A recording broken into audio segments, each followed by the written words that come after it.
प्यारे बच्चों, सुप्रभात। आपको बहुत बहुत शुभकामनाएं। +1 से सभी +2 में हो गए हैं। आज हम करेंगे +2 क्लास का काम हिंदी का, जिसके अंदर हम अलग अलग किताबें पढ़ेंगे। जिसमें एक किताब आएगी नैतिक शिक्षा की, दूसरी किताब है वितान की आएगी। इसके बाद अगली किताब है अभिव्यक्ति और माध्यम। इसके बाद अगली किताब है आरोह भाग 2। इस किताब में 2 पार्ट होते हैं, एक का नाम है पद्यखंड, एक का नाम है गद्यखंड। गद्य और पद्यखंड आएंगे। तो आज हम शुरू करेंगे आरोह भाग 2 से गद्यखंड का काम, जिसमें पाठ का नाम है भक्तिन। ये जो पाठ है महादेवी वर्मा द्वारा लिखा गया है। इस पाठ का सार हम आज पढ़ते हैं। महादेवी वर्मा जी का एक प्रसिद्ध संस्मरणात्मक रेखा चित्र भक्तिन है, जो स्मृति की रेखाएं में संकलित है। इसमें महादेवी जी ने अपनी सेविका भक्तिन के अतीत और वर्तमान का परिचय देते हुए उसके व्यक्तित्व का बहुत दिलचस्प खाका खींचा है। दिलचस्प का मतलब होता है रोमांचक, हृदय को छूने वाला। महादेवी के घर में काम शुरू करने से पहले उसने कैसे एक संघर्षशील होता है लगातार मेहनत करने वाली, कठिन परिश्रम करने वाली, स्वाभिमानी यानी कि जो अपने सम्मान के लिए लड़ने वाली थी, ऐसी महिला थी। और कर्मठ जीवन जिया। कर्मठ होता है कठोर मेहनत करने वाली। उसने अपने जीवन में कठोर मेहनत की और अपने जीवन को अच्छे ढंग से सम्मान के साथ व्यतीत किया। कैसे पितृसत्तात्मक होता है, पिता की सत्ता, पुरुष प्रधान समाज में जो है उसने मान्यताओं और छलछदम धोखे से भरे हुए समाज में अपनी बेटियों के हक की लड़ाई लड़ी। यानी ये धोखे से भरे हुए समाज में उसने अपनी बेटियों के लिए और स्वयं के लिए जो है अधिकार प्राप्त करने की लड़ाई लड़ी।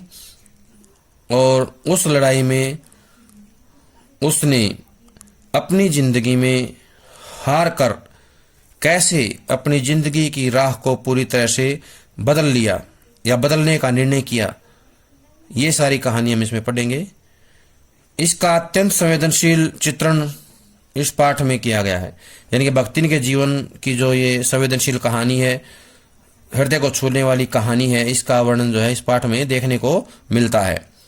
इसके अतीत के साथ भक्तिन के जो जीवन का अतीत है या भक्तिन के जीवन के जो अलग अलग पड़ाव हैं, परिवर्तन आते हैं, तो उनके साथ भक्तिन महादेवी जी के जीवन में आकर छा जाने वाली एक ऐसी परिस्थिति के रूप में दिखलाई पड़ती है, जिसके कारण लेखिका के व्यक्तित्व के कई अनछुए होता है जिसको छुआ नहीं गया है, छुपे हुए, प्रच्छन्न होता है गुप्त, रहस्यमय जो आयाम है, आयाम होता है दृष्टिकोण, उद्घाटित होता है, प्रकाश में आते हैं, सामने आ जाते हैं, प्रकाशित होते चलते हैं। इसी कारण अपने व्यक्तित्व का जरूरी अंश मानकर होता है हिस्सा मानकर वे भक्तिन को खोना नहीं चाहती। समग्रतः होता है पूर्ण रूप से। इस पाठ को परिस्थितिवश अक्खड़ बनी पर महादेवी के प्रति अनमोल आत्मीयता, अनमोल होता है जिसका कोई मूल्य नहीं होता, उसे बोलते हैं अनमोल आत्मीयता, मान्यता, अपनापन। आत्मीयता से भरी भक्तिन के बहाने स्त्री अस्मिता की संघर्षपूर्ण, स्त्री अस्मिता होता है महिला के सम्मान की कहानी या महिला के जीवन में अपने अस्तित्व की लड़ाई जो है, हक की लड़ाई के रूप में जो है, या हक की लड़ाई के आवाज के रूप में जो है इस पाठ को पढ़ा जाना चाहिए। ये जो पाठ है महिलाओं के हक की लड़ाई के रूप में भी पढ़ा जा सकता है।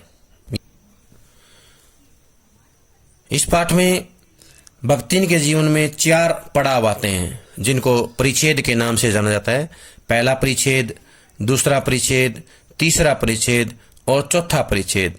तो इन 4 परिच्छेदों में हम भक्तिन के जीवन के अलग अलग बिंदुओं पे जो है नजर डालेंगे, जो हमें पढ़ने को मिलते हैं। पहला है भक्तिन का व्यक्तिगत परिचय, भक्तिन के गृहस्थ जीवन का आरंभ, भक्तिन के पति का देहांत, भक्तिन के जीवन के दुख का अंतिम पड़ाव, भक्तिन की नौकरी का श्री गणेश, विचित्र स्वभाव की नारी, स्वामिनी के प्रति पूर्ण निष्ठावान, भक्तिन की मालकिन के प्रति भक्ति भावना, छात्रावास की बालिकाओं की सेवा। ये जो अलग अलग बिंदु हैं, अलग अलग पड़ाव जो हैं, हम उसमें पढ़ेंगे।